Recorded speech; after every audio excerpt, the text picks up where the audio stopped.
Helen Elizabeth Bailey nasceu em 22 de agosto de 1964 no condado de Northumberland, na Inglaterra.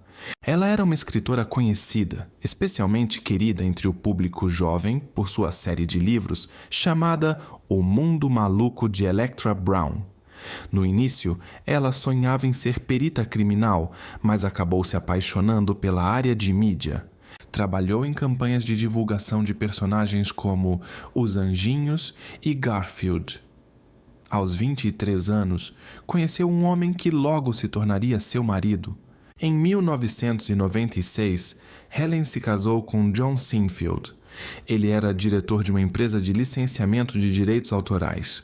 Pouco depois do casamento, ela mergulhou de cabeça na escrita, se dedicando totalmente à literatura infanto-juvenil. Seus livros fizeram um enorme sucesso e conseguiram tocar leitores de diversas idades. Mas em fevereiro de 2011, sua vida mudou drasticamente. Helen e John estavam de férias em Barbados. Pela manhã, John foi nadar e de repente escutaram um grito vindo da água. Ele foi levado por uma correnteza muito forte. Não conseguiram salvá-lo. Eles estavam juntos havia mais de 20 anos. Para conseguir lidar com tudo isso, Helen se jogou no trabalho. Criou um blog chamado Planet Grief. Aquilo virou sua forma de processar tudo o que estava sentindo. No blog, pessoas que tinham passado por grandes perdas podiam contar suas histórias e apoiar umas às outras. Helen também publicava por lá textos úteis, dicas de livros e sites que poderiam ajudar quem estivesse vivendo momentos difíceis. Sua sinceridade e transparência fizeram com que ela se tornasse muito próxima dos leitores. Por meio desse blog e de seu livro autobiográfico, Helen conseguiu ajudar uma quantidade imensa de pessoas que estavam passando por situações parecidas. Este livro nasceu do meu blog chamado Planet Grief, que criei depois que algo que mudou minha vida completamente aconteceu durante umas férias em Barbados, em fevereiro de 2011. Se você está pensando que essa é só mais uma história triste, em parte está certo. Mas junto com os momentos difíceis, também há passagens bem engraçadas, mesmo que, na época, eu não imaginasse que um dia fosse conseguir rir daquilo tudo. Sim, eu podia cair no choro enquanto levava o lixo, ou comprava um único ovo empanado no mercado. Mas também conto sobre terapeutas excêntricos que conheci, sobre ir sozinha a festas, passar o Natal diferente e voltar a conhecer pessoas novas. A perda pode aparecer de várias formas: fim de relacionamento, separação, acontecimentos trágicos, e cada um lida com isso de um jeito. Se você está passando por algo assim agora, espero de coração que este livro traga um pouco de consolo. E se não estiver, então aproveite a leitura mesmo assim. Foi graças ao Planet Grief que em outubro de 2011 conheci Ian Stewart.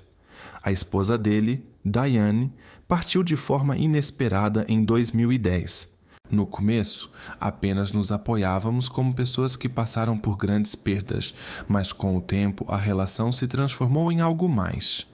Eu dizia que era como se duas famílias despedaçadas tivessem encontrado um pouco de paz uma na outra. Começamos a namorar, depois ficamos noivos e fomos morar juntos numa bela casa com segurança num cantinho aconchegante de Royston, em Hertfordshire. Vivíamos lá com os 2 filhos do Ian e o meu amado Dachshund Boris, que ficou comigo após meu casamento com John. Parecia que, depois de tantas provações, a vida estava nos dando a chance de recomeçar. Mas, no dia 15 de abril, pouco antes das 4 da tarde, os serviços de emergência receberam uma ligação. Boa tarde. Minha companheira está sumida desde segunda-feira. Não entrou em contato com ninguém. Ela deixou um bilhete dizendo que ia viajar, mas acabou nem indo. Achamos que era melhor avisar. Qual o nome da sua companheira? Helen Bailey. E a data de nascimento? Deixa eu lembrar. 22 de agosto de 1954. Ela viajou a trabalho? Não, ela trabalha de casa. No bilhete, Escreveu que precisava de silêncio e de um pouco de espaço, que ia para Broadstairs e pediu para não ser procurada. Temos uma casinha lá. Os vizinhos deram uma olhada. Ela não apareceu por lá. O celular cai direto na caixa postal. Ela foi de carro? Não, o carro está aqui, mas ela levou o cachorro, um Dachshund pequeno. Quando foi a última vez que você a viu? Na segunda-feira, por volta das 3 da tarde. E quando encontrou o bilhete? Acho que por volta das 15 para as 6. Não sei o horário exato. Isso foi uma surpresa? Sim, apesar de ela ter comentado que precisava pensar, que algo não estava bem, mas mesmo assim foi inesperado. Ela nunca fez isso antes. Isso nunca tinha acontecido com ela antes. Pode parecer estranho, mas temos certeza de que ela realmente não está em casa, certo? Sim, ontem à noite eu revisei cada cantinho. Nossa casa é bem grande, mas conferi todos os lugares possíveis. Aí, T, existe alguma chance de que alguém tenha feito algo ruim com ela, até onde você sabe? Não, ela tem um jeito muito firme. É difícil imaginar algo assim com a Helen. Posso anotar o número de telefone dela, se não se importar? Claro, vou procurar aqui. Tenho tudo no celular, nunca lembro de cabeça, sabe como é? Entendo. Agora é só esperar, certo? Sim, resta esperar e torcer. Vamos começar com uma verificação básica, mas por enquanto, infelizmente, é o que dá para fazer. Além da casa principal em Royston, a Helen também tinha um pequeno imóvel à beira-mar, em Kent. Era onde ela gostava de se isolar e escrever. Mas ficou claro que ela não estava lá há vários dias. Pelo visto, ela saiu da casa com seu cachorro chamado Boris alguns dias antes.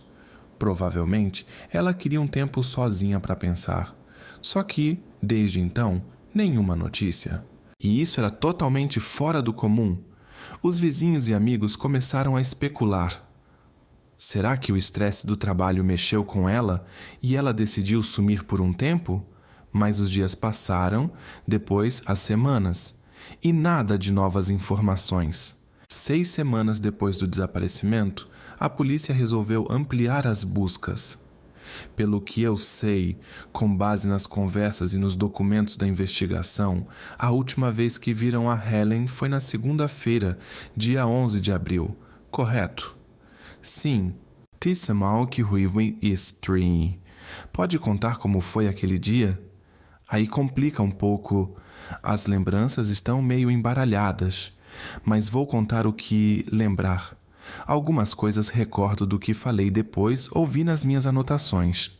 Quando fui até o advogado, ele começou a revisar os papéis e percebi que só tinha levado os documentos antigos.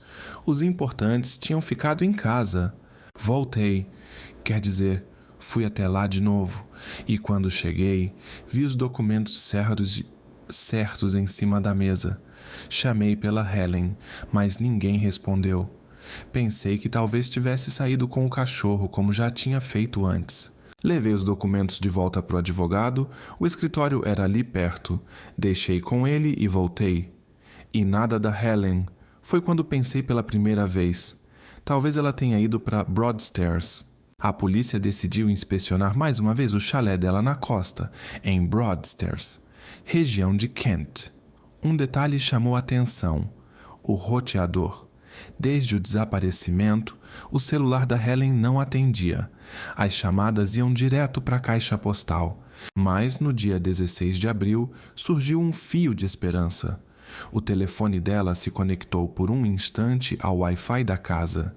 Isso fez os investigadores pensarem que talvez ela estivesse ali o tempo todo. Outra pista veio do banco. Apareceram sinais de movimentação na conta.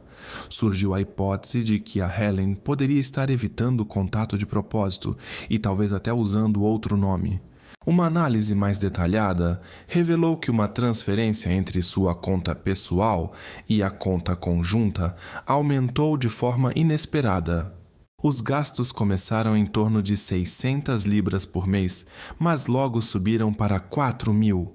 No cartão bancário de Helen também foi registrada a compra de um pacote de ingressos para os Jogos do Arsenal, quase 3.000.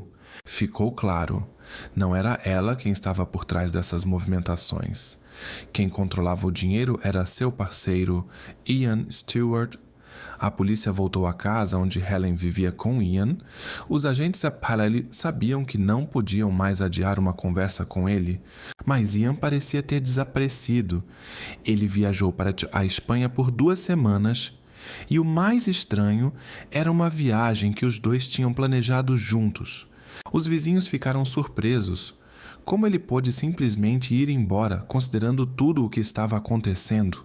Mesmo assim, os investigadores decidiram esperar. No dia 11 de julho, 3 meses após a última vez em que Helen foi vista, os policiais voltaram à residência. Nas primeiras horas da manhã, Ian foi detido. Quer responder a uma pergunta? Tudo o que disser pode ser usado como prova. Você entende isso? Sim, entendo. Vamos conversar com você na delegacia, mas antes de se vestir, será levado por nossos agentes. Está claro? Os policiais fizeram uma nova vistoria, agora muito mais detalhada. Alguns dias depois, em 15 de julho, encontraram algo alarmante. Em um reservatório subterrâneo debaixo da garagem, localizaram Helen. Ao lado dela, seu cachorro de estimação, Boris. Tudo indicava que ela havia sido tratada de forma extremamente cruel, mas não se sabia exatamente quando aquilo ocorreu, se antes de ser colocada ali ou depois. Essa dúvida continua dolorosa e causa arrepios até hoje. O investigador principal de Kent falou sobre Ian da seguinte forma: ele sabia exatamente para onde ia tudo sempre que usava o banheiro ou tomava banho. Isso é algo muito frio e perturbador. Fazer isso com alguém que você dizia amar e com quem pretendia se casar. Durante as primeiras buscas, Ian colocou de propósito o jipe sobre o local do reservatório, para dificultar que os investigadores encontrassem algo. Mais tarde, foi formalmente acusado de envolvimento no desaparecimento de Helen. Você foi a última pessoa a vê-la, lembraram os investigadores. Espera 4 dias antes de relatar que ela sumiu e não consegue explicar direito onde estava no dia 11. Joga fora um cobertor e no dia seguinte viaja para Broadstairs. Por quê? Com quem você estava lá? Helen? Sabemos que o celular dela esteve nesse mesmo local, mas ela em si não apareceu. Ou será que apareceu? Conte pra gente. Foi nesse momento que você perdeu o controle? Ou algo saiu do seu plano? Pode ter sido só uma discussão? O que realmente aconteceu? Porque se quiser dizer alguma coisa, essa talvez seja a sua última chance. Agora você está sendo mantido sob suspeita e é melhor contar a verdade. Os registros bancários falam por si só. 12.000 libras saíram da conta dela para uma conta conjunta e o único com acesso a ela era você. Vocês teriam algum benefício se ela fosse embora, certo? Por que você diz isso? Do ponto de vista financeiro, você não ficaria de mãos abanando, não é mesmo? Parecia que Ian já estava planejando tudo muito antes dos acontecimentos. Ainda no ano de 2012, Helen Bailey fez um testamento onde deixava tudo para o irmão John, para o enteado Daniel e para a minha amiga Jenny. Mas, 2 anos depois, ela alterou o documento. O novo principal beneficiário passou a ser o próprio Ian, supostamente para que ele não ficasse desamparado. Além disso, Helen contratou um seguro de vida que cobriria um imposto de quase 1.200.000 libras, caso algo acontecesse com ela antes do casamento. No início de 2016, poucos meses antes do desaparecimento de Helen, Ian começou a dar a ela um medicamento para dormir, Sopiclona, que ele havia recebido com prescrição médica. Frequentemente, ele misturava isso na comida do café da manhã. A partir daí, Helen começou a notar que seu estado havia mudado. Sentia falta de energia, ficava sonolenta durante o dia.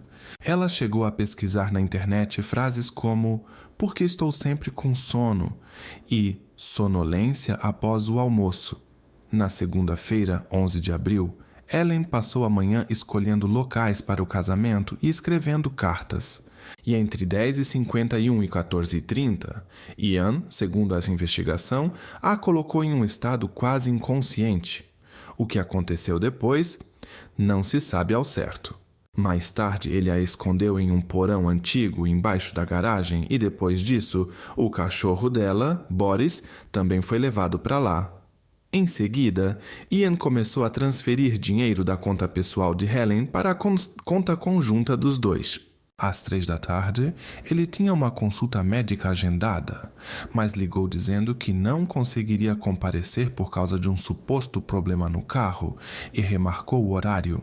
Logo depois, câmeras registraram Ian indo a um local de descarte com roupas de cama. Depois disso, ele se encontrou com o advogado de Helen e tentou apressadamente vender uma das casas dela. O comportamento de Ian foi descrito pelo advogado como insistente e ansioso. Quando pediram para tratar o assunto com calma, Ian recusou, dizendo que sem Helen nada fazia sentido. Naquela mesma noite, ele foi ao boliche ver o filho jogar e em seguida pegou comida para a viagem. Ainda enviou uma mensagem para o celular de Helen, com apenas 2 emojis de beijo. Dias se passaram e amigos e familiares começaram a se preocupar. Ninguém recebia notícias dela. Eles entraram em contato com Ian e então ele ligou para a polícia, dizendo que ela havia sumido. Nenhuma das cartas que ele mencionou ter visto foi encontrada. Os investigadores concluíram que tudo fazia parte de uma narrativa muito bem arquitetada para despistar. No dia 16 de abril, Ian foi até a casa de Helen em Kent, levando o celular dela. Ao chegar, ele se conectou rapidamente ao Wi-Fi, algo que ficou registrado. Depois disso, continuou levando a vida como se nada tivesse acontecido. O detetive Jerome Kent, que liderou a investigação, declarou mais tarde que nunca havia conhecido alguém tão egoísta, frio e calculista quanto Ian. Tudo indicava que ele fez o que fez, apenas por interesse pessoal. O julgamento começou em janeiro de 2017. Em sua defesa, Ian alegou que, naquele 11 de abril, Helen e o cachorro teriam sido levados por 2 pessoas desconhecidas, segundo ele, chamadas Nick e Joe. Ele dizia que não tinha procurado a polícia para proteger Helen, mas os misteriosos Nick e Joe teriam exigido um resgate, $500,000. Ian contou que falou com Helen pela última vez em 15 de abril, por um telefone que, segundo ele, pertencia a um desses 2 homens. Após essa declaração, 2 suspeitos foram apresentados no tribunal. A promotoria acreditava que essas pessoas serviram de base para as descrições fornecidas por Ian aos investigadores. Nick Cook era vizinho de Stuart e Joe Capullo era alguém que Ian conhecia há muitos anos, desde sua antiga cidade. Ele admitiu que realmente tinha contato com eles, mas insistiu que a aparência dos 2 não combinava com o que havia descrito anteriormente. Vários vizinhos de Helen confirmaram que a viram naquele dia em que saiu para passear com Boris. Outra testemunha afirmou que notou Helen na região de Broadstairs, perto do chalé onde ela morava. Isso teria ocorrido depois do dia 11 de abril. No entanto, durante um novo interrogatório, ficou claro que o homem poderia ter confundido as datas e, na verdade, a viu ainda em março, muito antes de ela ser considerada oficialmente desaparecida. Ele confessou que só se lembrou desse episódio depois de conversar com um jornalista. Após 7 semanas de julgamento e 6 horas de deliberação, no dia 22 de fevereiro de 2017, o júri declarou Ian Stewart responsável pelos acontecimentos. No dia seguinte, no tribunal de St. Albans, o juiz Andrew Bright anunciou a decisão. Stewart se recusou a participar da audiência por videoconferência para ouvir a sentença. O juiz classificou o que ele fez como um dos atos mais terríveis que se pode imaginar. Stewart recebeu uma pena de reclusão perpétua com um tempo mínimo de 34 anos. Quando esse prazo for cumprido, ele já terá 90 anos. Apenas então poderá pleitear a reavaliação do caso. O inspetor Jerome Kent comentou que, embora o veredito tenha sido justo, não havia vencedores nessa história.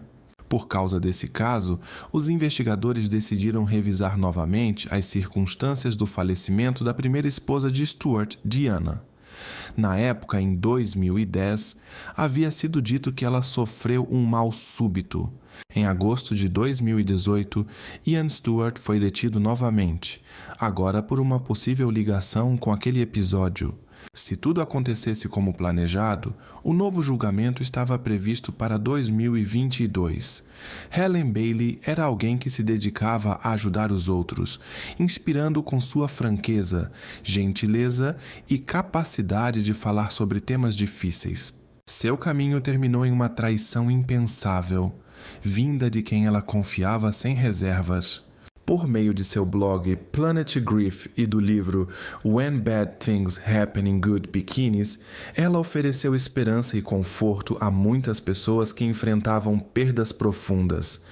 Em 26 de julho de 2015, às 18h08, o Serviço de Emergência recebeu uma ligação angustiada de complexo residencial em Santa Cruz, Califórnia. Uma jovem me relatou o desaparecimento de sua filha. Madison foi vista pela última vez andando de patinete por volta das 5h da tarde. A mãe forneceu características importantes: 8 anos, aproximadamente 1,20 m de altura, cerca de 22 quilos, cabelos castanhos, capacete preto, vestido roxo e patinete branco. Nome: Madison Middleton. Todas as forças disponíveis foram movilizadas para procurar Madison, que parecía ter desaparecido no área en questão de minutos. Madison, que todos chamavam de Maddie, morava com sua mãe Laura. Ela era filha única e junto com seu pai Michael formavam uma família unida e forte. Seu lar era o complexo Tannery Art Center, lugar especial que oferecia moradia acessível para famílias de artistas. Ali eles podiam viver e criar juntos, formando uma comunidade acolhedora. Todos os moradores do complexo eram próximos uns dos outros. Eles criavam arte e passavam tempo juntos. As crianças brincavam no pátio, enchendo-o com risadas alegres. Para Madison, apaixonada por tudo que era criativo, era o lugar perfeito. Ela pintava animais de brinquedo e inventava histórias com eles. Cantar, dançar e desenhar eram sua paixão. Laura contava que Madison se destacava por sua bondade extraordinária, sempre era a primeira a ajudar e apoiar aqueles que precisavam. Vibrante e curiosa, Madison nunca perdia o sorriso. No complexo, ela era conhecida como Maddie Tagarela, conseguia se conectar com todos, encantando-os com sua espontaneidade. Naquele domingo, Madison estava aproveitando as últimas horas do fim de semana. Sua amiga estava visitando e jogando jogo de tabuleiro com Laura. Não querendo atrapalhar, Madison decidiu testar seu novo presente, patinete que havia ganhado alguns dias antes. Ela foi andar pelo pátio enquanto ainda estava claro. Às 16h, alguns vizinhos a viram. Depois disso, foi avistada algumas vezes, andando de patinete, às vezes parando para conversar com outras crianças, mas principalmente ficando sozinha. Às 17h07, foi vista pela última vez perto das caixas de correio. Depois disso, desapareceu. Laura, supondo que a filha pudesse ter encontrado amigos, começou a procurar nos apartamentos. No complexo de 8 acres havia cerca de 100 apartamentos e com cada resposta negativa a preocupação aumentava. Os oficiais que chegaram após o chamado iniciaram imediatamente as buscas. A história de Madison comoveu toda a comunidade de Santa Cruz. Madison, conhecida por sua cautela e obediência, inesperadamente desapareceu da vista de seus entes queridos durante passeio. A família observou que Madison, apesar de sua confiança, sempre seguia as regras de segurança. Não se afastava, não falava com estranhos e permanecia em lugares que conhecia. Ela andava em seu novo patinete Razor branco, usando capacete preto e vestido roxo. Estava tão feliz, apenas circulando. Recorda Kirby, a última pessoa que a viu naquele dia. Ela nunca saía do território do Centro de Artes Tannery, conhecia seus limites. Estava no pátio interno, onde tinha permissão para estar. Depois seguiu para cá, e esta foi a última vez que as câmeras a registraram. A pesar das circunstâncias preocupantes, o sistema Amber Alert não foi ativado, o caso não atendia a determinados critérios. Este sistema é normalmente usado para notificar sobre pessoas desaparecidas em perigo. A operação de busca se desenvolveu rapidamente. A polícia de Santa Cruz, a equipe de busca e resgate, do xerife e a unidade canina examinaram cada canto. Quando escureceu, ainda não havia resultados. Por volta das 11 horas do dia seguinte, 50 agentes do FBI se juntaram às buscas, visitando todas as casas da região. Os moradores foram solicitados a verificar garagens, lixeiras, jardins e depósitos. Vasculhamos todo o complexo, cada porta, todos os sótanos. Revisamos as gravações das câmeras. As equipes de busca trabalharam a noite toda. Relataram os participantes da operação. A área de busca se expandiu para 4,5 km². Socorristas com jaquetas laranja metodicamente penteavam o terreno na esperança de encontrar qualquer pista sobre o paradeiro de Maddie. Já passei pelo momento de desespero. Agora apenas tento me manter firme. É impossível descrever esses sentimentos. Ninguém deveria passar por isso. Compartilhou uma mulher próxima à família. Os vizinhos imediatamente se juntaram às buscas. Ela era uma pessoa maravilhosa. Teríamos ouvido, ela estava bem aqui, bem perto. Ninguém entende como isso poderia acontecer. Compartilharam os moradores locais suas preocupações. Os pais de outras crianças souberam do desaparecimento quando trouxeram seus pequenos para as aulas de dança no Centro de Artes Tannery. Insuportavelmente difícil. Eu disse ao meu filho que todos nos esperamos encontrá-la. Estamos enviando pensamentos positivos e acreditamos que ela voltará para casa em perfeita ordem, contou uma das mães. Os moradores do bairro não perderam tempo e examinaram a vizinhança durante toda a noite.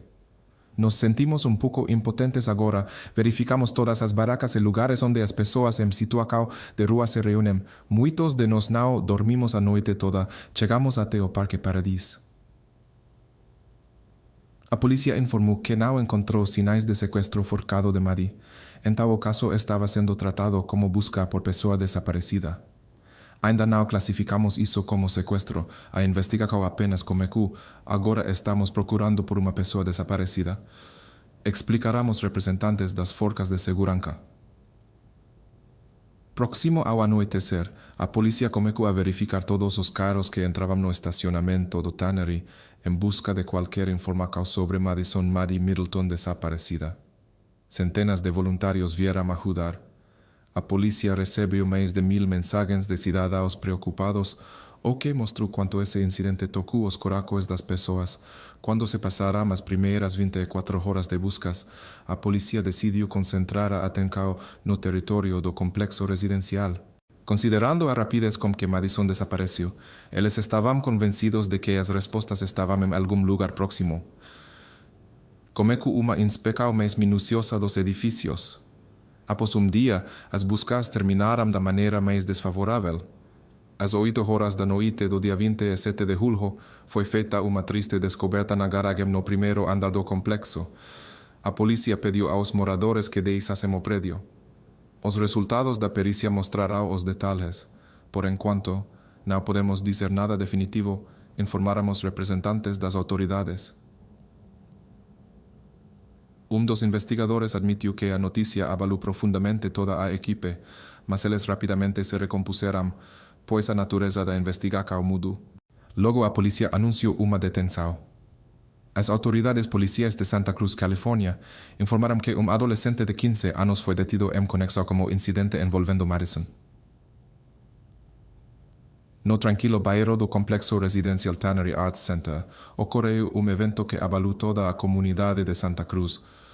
O mais surpreendente foi que o envolvido no incidente era um adolescente local de apenas 15 anos, que morava no mesmo edifício. Nossas câmeras registraram o momento em que a polícia conversava com um dos moradores do complexo. Sua imagem foi desfocada de acordo com a lei. Mais tarde, naquela mesma noite, no estacionamento do complexo, havia uma mulher extremamente perturbada que, segundo os vizinhos, era a mãe do adolescente. Por volta das 7h55 da noite, detetive da Polícia de Santa Cruz realizava uma inspeção mais detalhada da área. Durante a verificação do primeiro andar do estacionamento do complexo, Maddie foi encontrada em container de reciclagem em uma secção especial. Como observaram as autoridades, a localização de Madison não era óbvia para observador casual. O adolescente, que residia no apartamento andar acima do local da descoberta, estava nas proximidades no momento da localização. Ele foi convidado ao Departamento de Polícia de Santa Cruz para uma conversa que durou até o início da manhã. Após isso, ele foi detido em conexão com o desaparecimento de Madison Milton.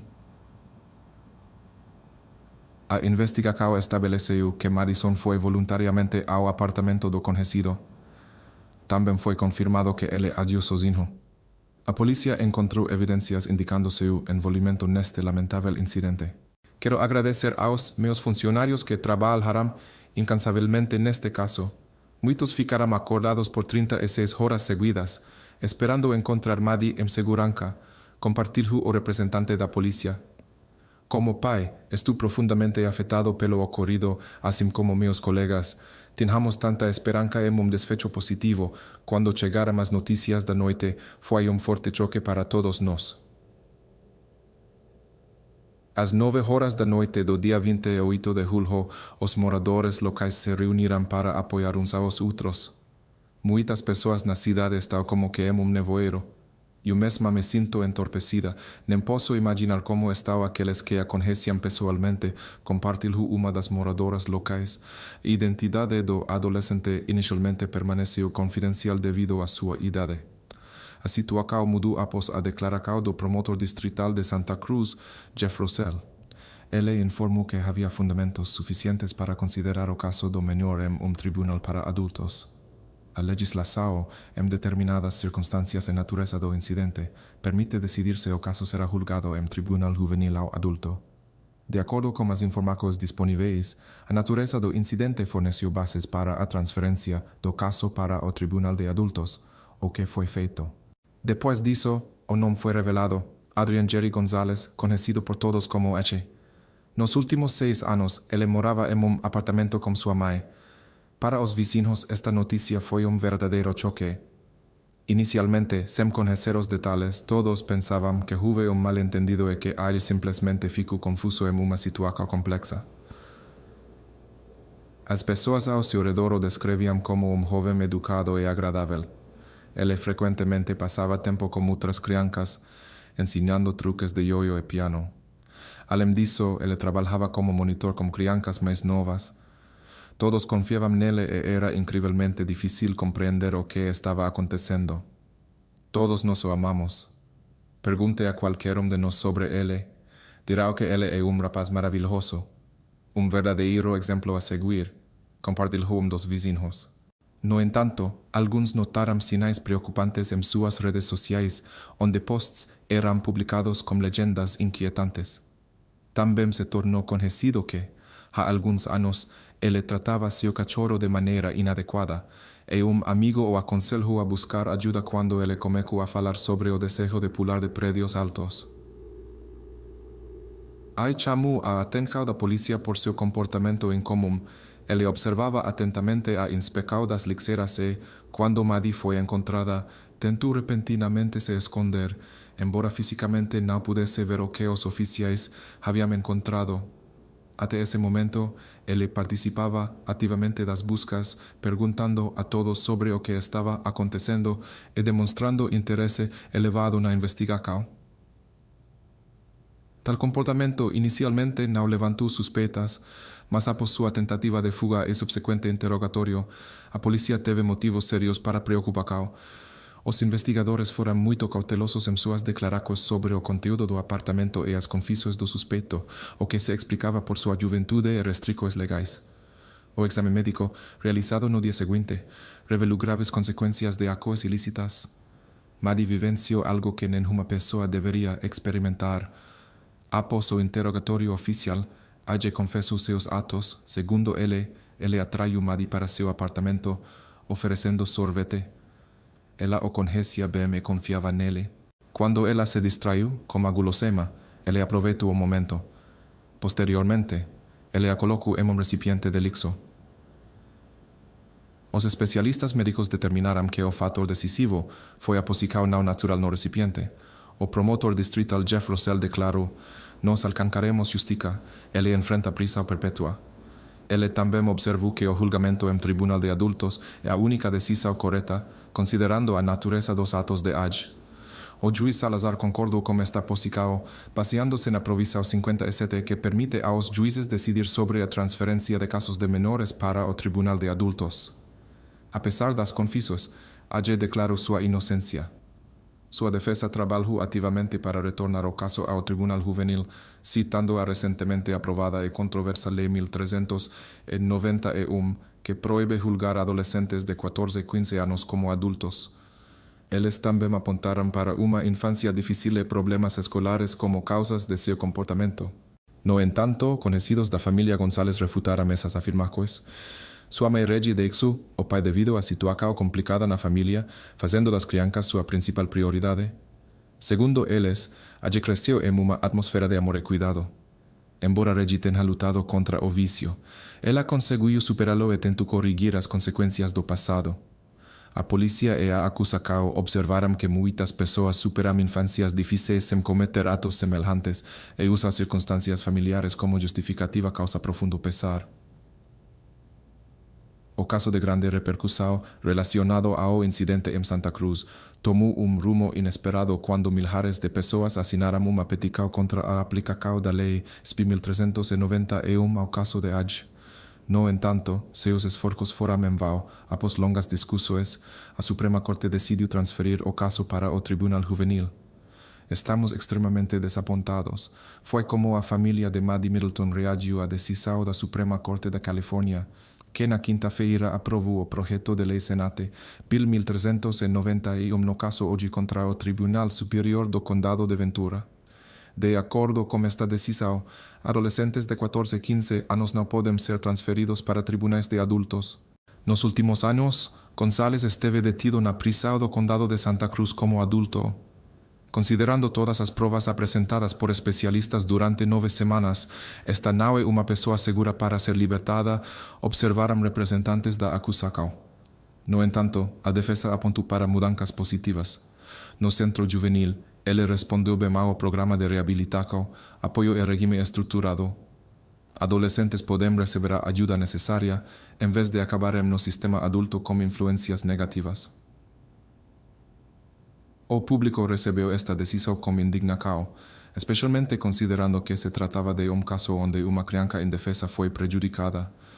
O juiz Salazar expressou sua preocupação, observando que as mudanças na legislação lhe ataram as mãos. Em suas palavras, manter todos os acusados de 14 e 15 anos no sistema juvenil não contribui para a segurança pública, já que nem todos são suscetíveis a reabilitação. Em abril de 2021, Adrian Jerry González mudou seu depoimento. Ele se declarou culpado de 6 acusações relacionadas ao incidente ocorrido mais de 5 anos atrás. Antes da sentença, Adge dirigiu-se à família. Entendo que depois de toda a dor que causei, palavras significam pouco. Meu objetivo é trabalhar em mim mesmo para que ninguém mais passe por algo semelhante. Percebo que isso não muda o fato de que trouxe dor e devastação para sua vida. Espero que dia vocês possam aceitar minhas desculpas por minhas ações e suas consequências. O pai de Maddie, Michael, compartilhou que encontrou forças para aceitar o que aconteceu com a filha e perdoar Adge. Isso não torna a situação mais fácil, mas traz paz de espírito. Eu poderia me agarrar à amargura, mas isso só me destruiria por dentro. Escolho não envenenar minha alma. O perdão é o único caminho, e acho que Madison concordaria comigo, disse ele profundamente. Laura contou que após o ocorrido com a filha, sofre de depressão, ansiedade e estresse pós-traumático, o que a impede de trabalhar. Até mesmo o advogado de Adge expressou alívio pelo encerramento do caso para que a família de Maddie não passasse por mais provácuas. No sistema de justiça adulto, Adge enfrentaria 126 anos de prisão, mas o Tribunal Juvenil tomou uma decisão completamente diferente. A principal notícia da noite: Pessoas se reunirán enfrente ao Tribunal do Condado de Santa Cruz, protestando contra a sentença conforme às leis da Califórnia. González deve ser condenado como menor de idade. Na época do incidente, ele tinha quase 16 anos. Por ser adolescente, será libertado daqui a 4 anos, quando completar 25. O juiz Salazar impôs a pena máxima possível nas circunstâncias. Pela lei atual, a pena de AJ termina quando ele completar 25 anos, em outubro de 2024. Embora não haja garantia de libertação em 2024, pois o tribunal pode solicitar uma extensão da pena. O promotor distrital Jeff Rosell observou com pesar, provavelmente ele sairá aos 25 anos, o que considero uma injustiça gritante e uma ameaça à sociedade. Ele enfatizou a necessidade de mudanças no sistema de justiça juvenil. Precisamos de reforma, mas não podemos aplicar a mesma abordagem para todos, especialmente para pessoas como Adrian. Especialistas disseram que em 30 anos trabalhando como psicólogos infantis nunca encontraram um caso semelhante. Quem pensa que aos 25 anos ele poderá retornar com segurança? A sociedade está profundamente enganado. AJ deve permanecer em um registro especial pelo resto da vida e pagar uma indenização de $22,000. O avô de Maddie, Dan, acredita que a sentença ignora todos os sinais de seu perigo para a sociedade. Ele adverte que a Lei SB 1391 terá sérias consequências para casos futuros. Ele será solto aos 25 anos. Esta lei afeta não apenas nossa família e a sociedade, mas todos que sofreram com as acuas de menores. Apoio a reforma do sistema para adolescentes e adultos, mas este caso vai além de uma infração comum. Os especialistas são unânimes em sua opinião. AJ é um caso especial, lembrando-os de Edmund Kemper. Isso causa séria preocupação ao público. Madison era uma criança extraordinária. Ela era a luz da nossa vida. Recorda sua mãe Laura.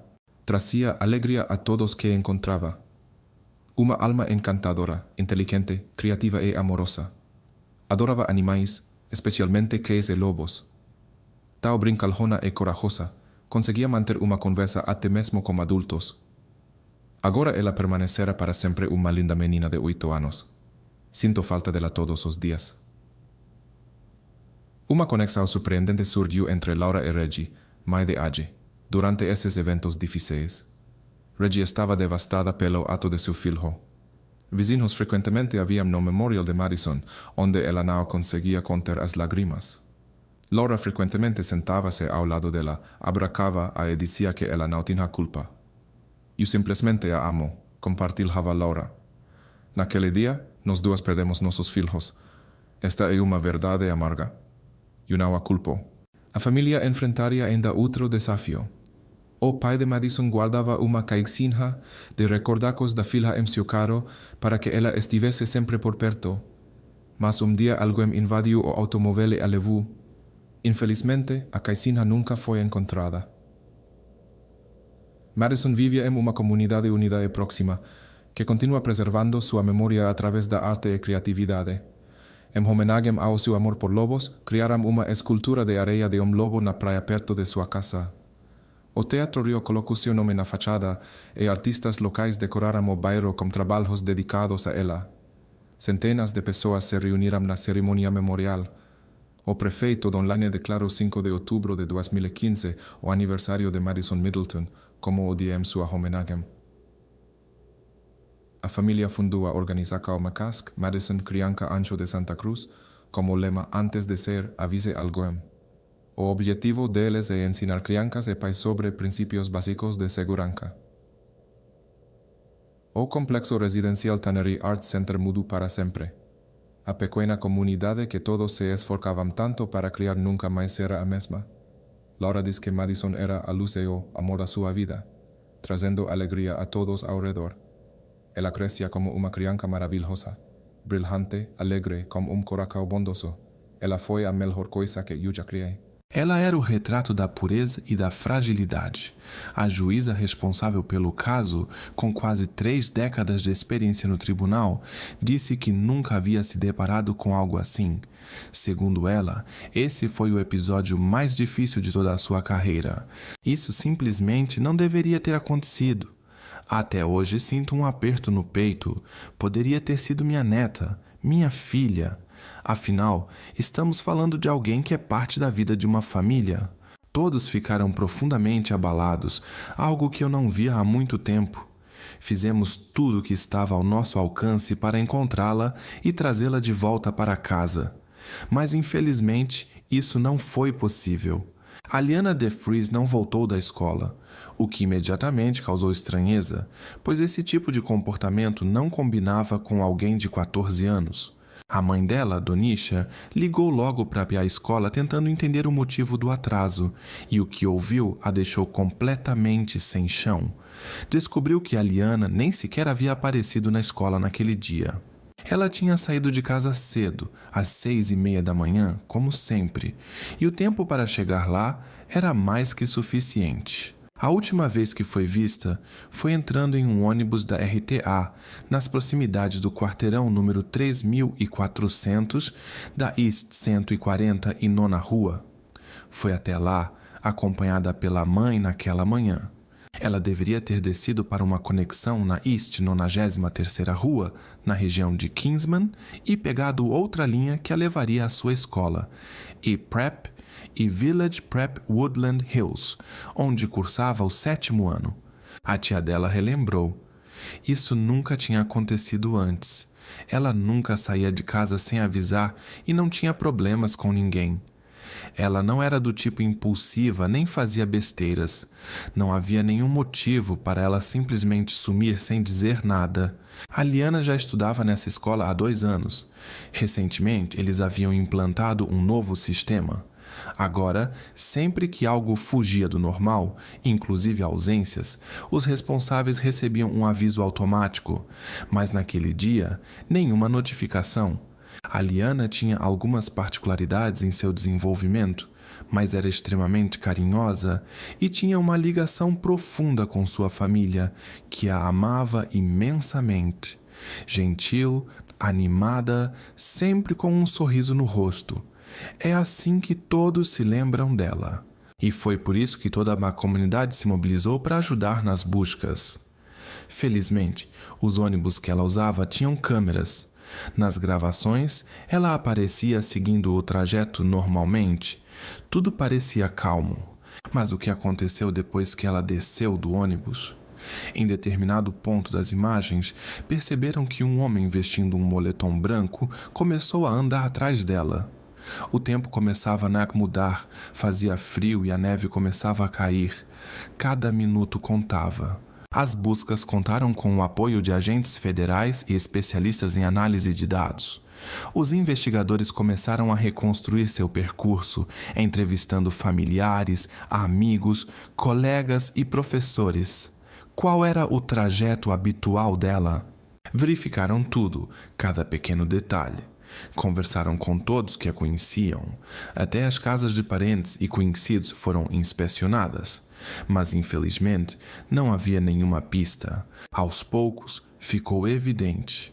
Havia uma outra possibilidade inquietante que agora precisava ser levada a sério. Seria possível que tudo isso fosse obra de alguém desconhecido? Uma equipe de agentes foi enviada com urgência para inspecionar prédios abandonados nas redondezas.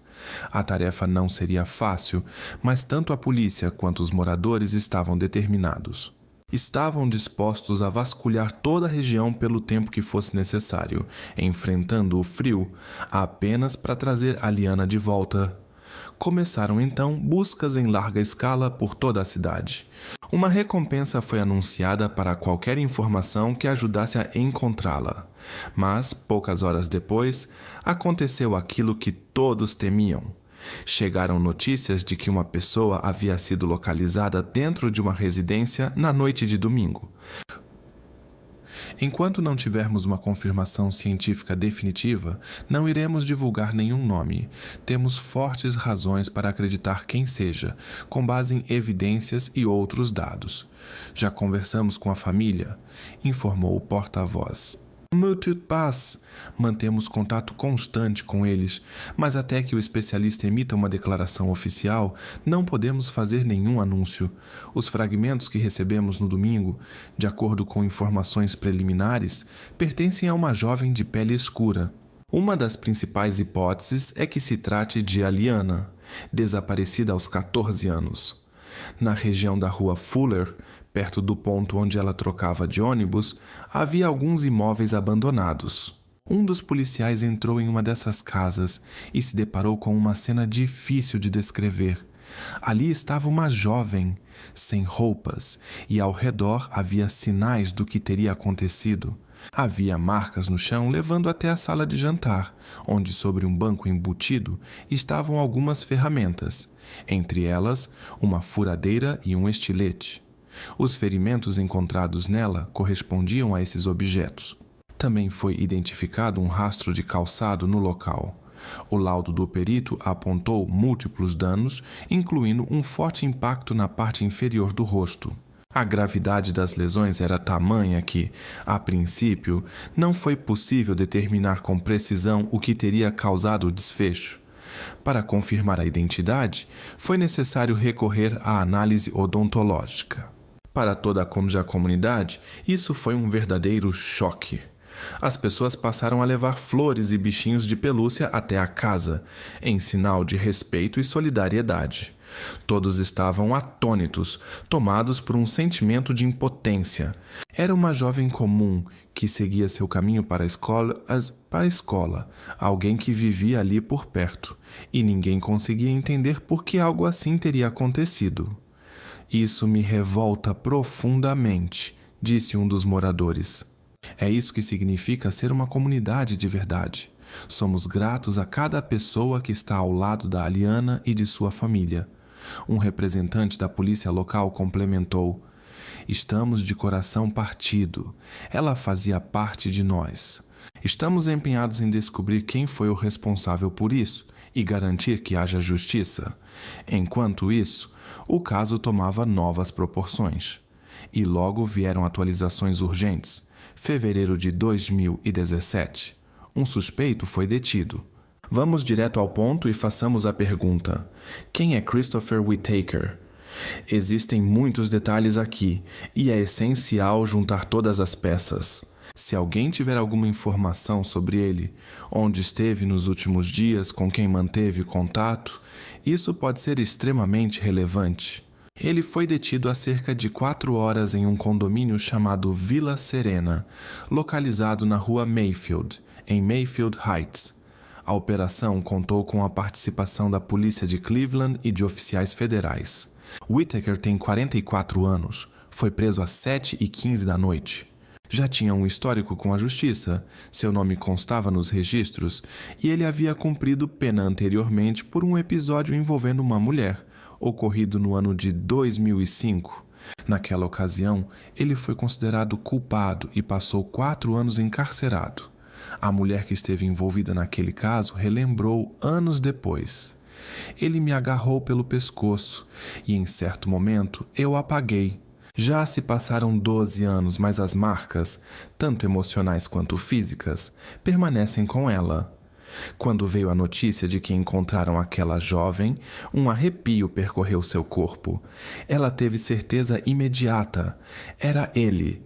Whittaker foi acusado de envolvimento no desaparecimento de Aliana DeFries, que tinha 14 anos. Tudo aconteceu em uma casa abandonada.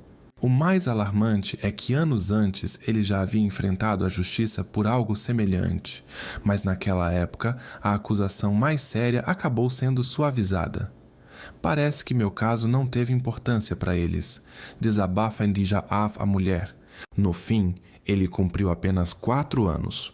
Enquanto isso, tem gente que fica mais tempo presa por situações bem menos graves. Agora, segundo a vítima, o sistema tem uma nova chance de agir corretamente. Ele destruiu a vida de alguém. E quando envolve uma pessoa tão jovem, é outro patamar. Na minha opinião, não deveria haver tolerância alguma nesse tipo de situação. As investigações confirmaram que vestígios de Whittaker foram encontrados tanto no local quanto junto à própria Aliana. Ele foi interrogado por várias horas. Inicialmente, alegou que não esteve naquela área e que nem sabia quem era Aliana.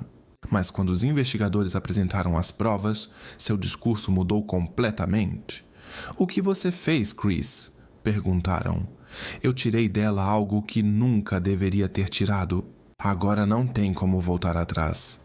Ele disse que estava num estado em que nem percebia o que estava fazendo.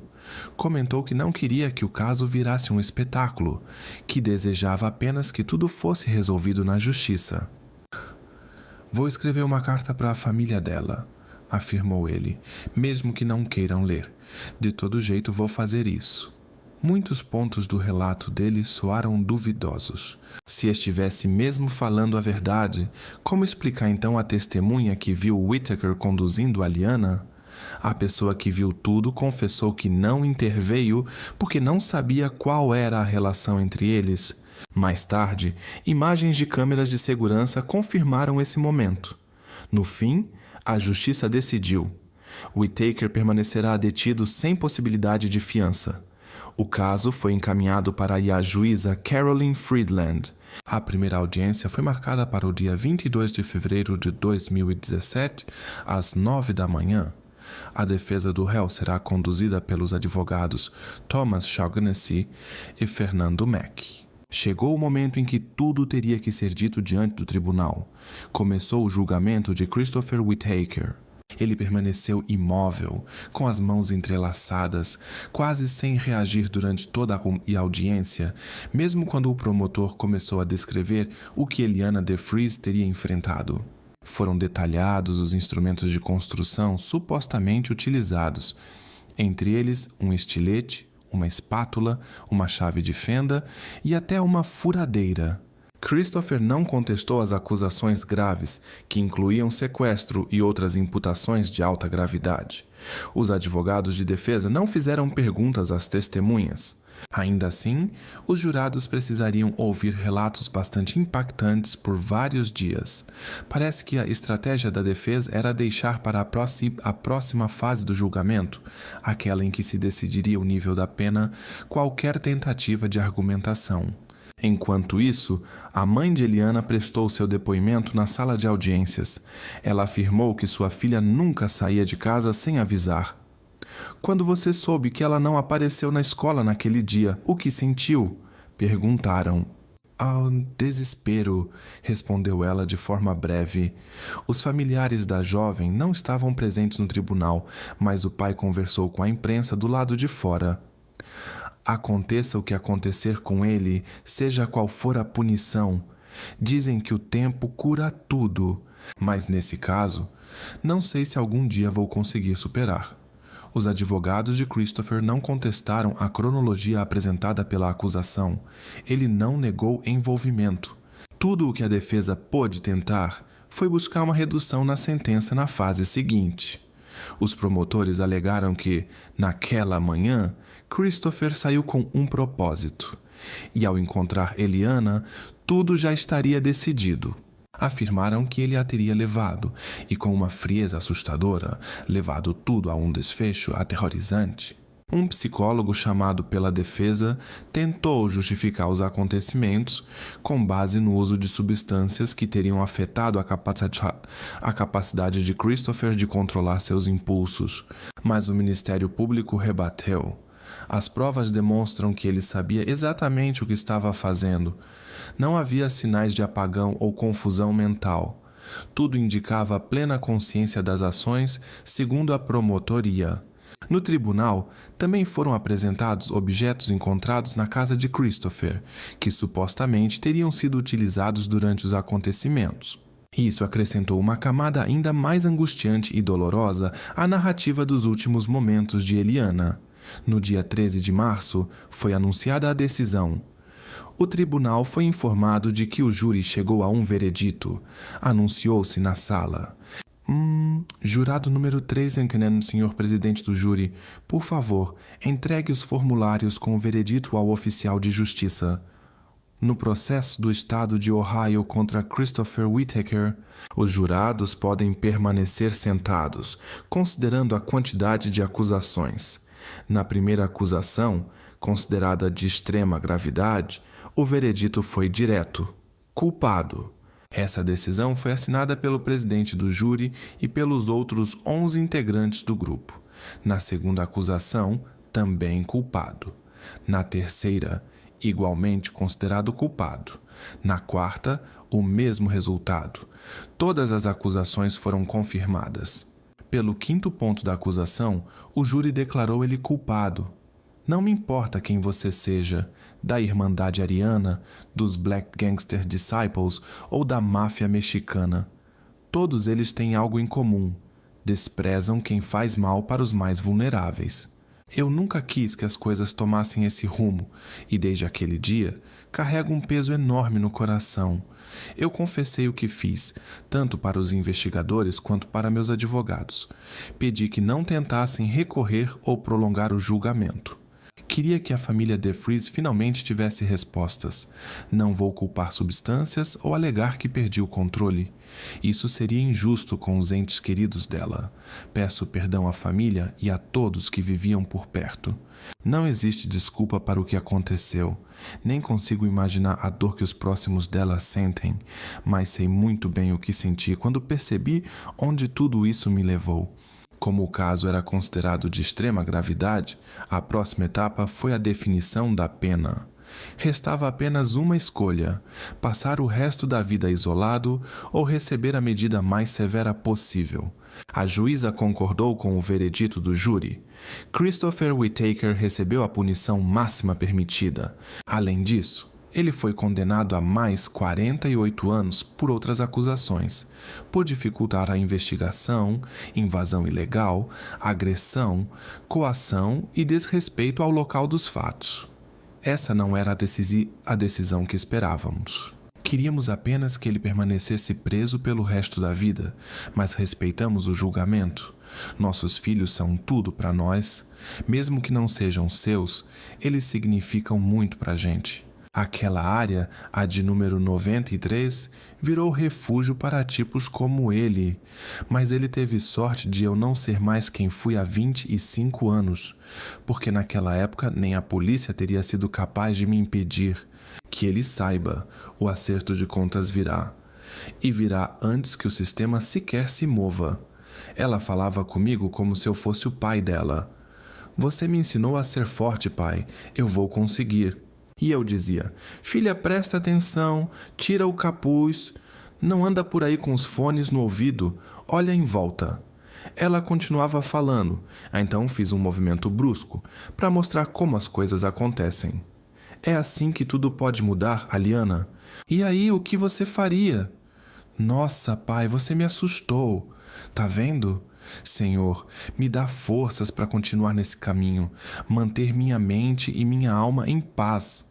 Desculpa, mas eu preciso olhar para esse sujeito covarde. O senhor está se dirigindo ao tribunal, Sr. DeFries, e não a mim. Já disse tudo. Obrigado, meritíssima.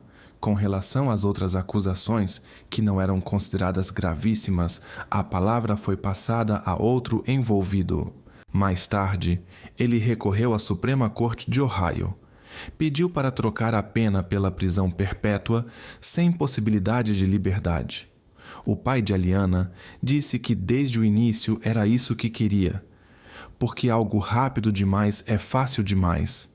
Melhor que ele viva com o que fez, sem poder esquecer nem por um segundo. A audiência ocorreu de forma automática.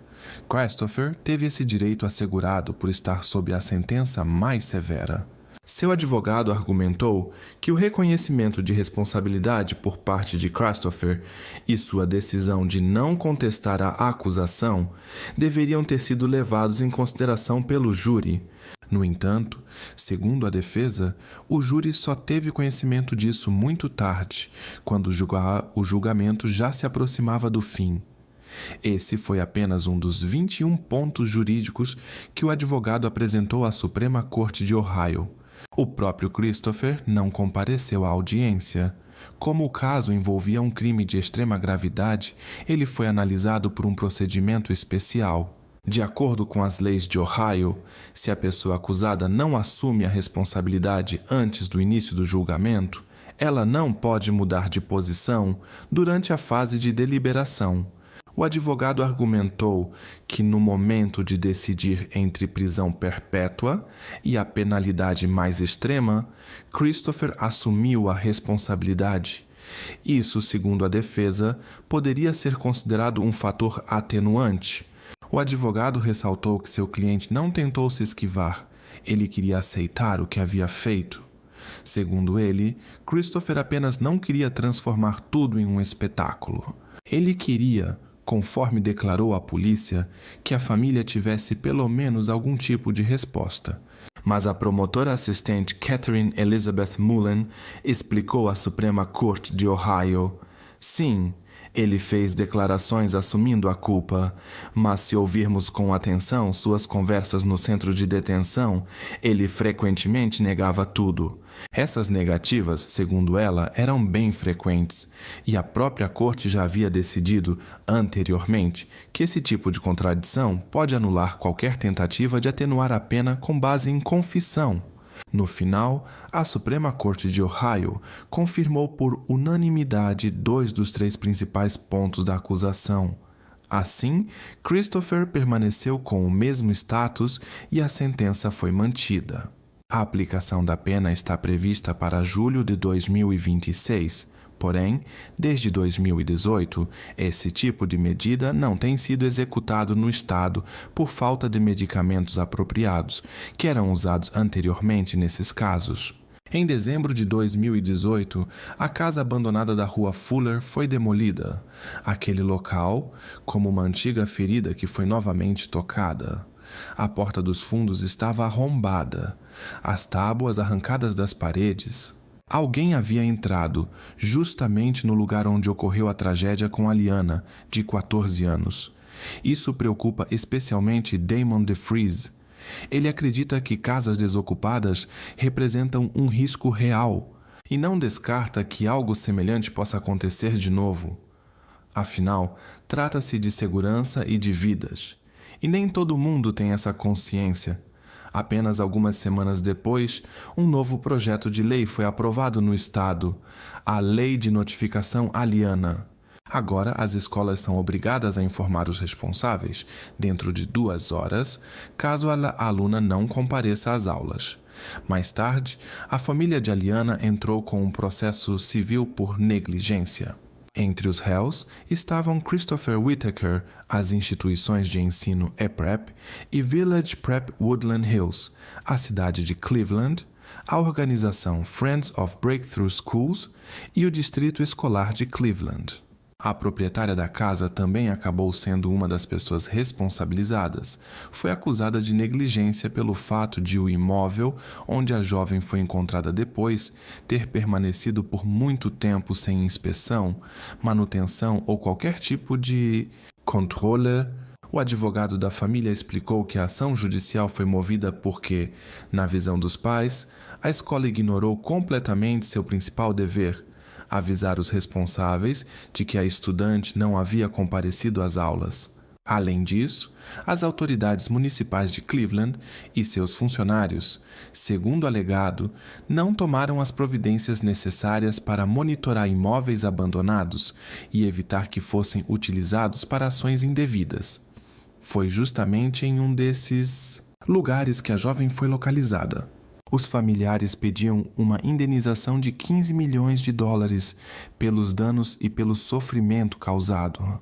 Posteriormente, ambas as partes chegaram a um acordo, firmaram uma resolução amigável cujo valor, segundo rumores, foi de aproximadamente $1 milhão. As atitudes da família de Aliana após o ocorrido despertam um profundo respeito. Eles fazem tudo ao seu alcance para manter vivo o nome da jovem por meio de boas ações e ajuda ao próximo. Em sua homenagem, os familiares fundaram a instituição beneficente Aliana de Vries Vamos Mudar o Mundo, uma organização sem fins lucrativos que presta apoio a famílias de baixa renda, atua no combate ao abandono de imóveis e busca tornar o trajeto até a escola mais seguro para todos. Nesta noite, às vésperas das festividades, a família de Aliana continua ajudando outras pessoas. Estão colaborando com a iniciativa solidária Toys for Tots para levar brinquedos a crianças que talvez não tenham muitos motivos para sorrir neste fim. Diano, Ariel de Vries, prima de Aliana, contou que busca preservar a luz da jovem dentro de si, criando espaços onde outras pessoas possam compartilhar suas dores e, aos poucos, se reerguer. Foi assim que surgiu a iniciativa de abertura dos Centros de Apoio Psicológico e Recuperação. Talvez você já tenha visto por Cleveland, ou até em outras cidades, os chamados Muros do Bem. Cantinhos especiais onde qualquer pessoa pode encontrar itens essenciais em momentos difíceis. Hoje eles comemoraram uma data marcante. Foi instalado o 50º muro, dedicado à memória de Aliana de Vries. Aliana era inteligente, alegre e criativa, com uma vida inteira pela frente. O que aconteceu com ela é extremamente doloroso de aceitar, mas mesmo em meio à dor, seus entes queridos escolheram transformar tudo isso em ação.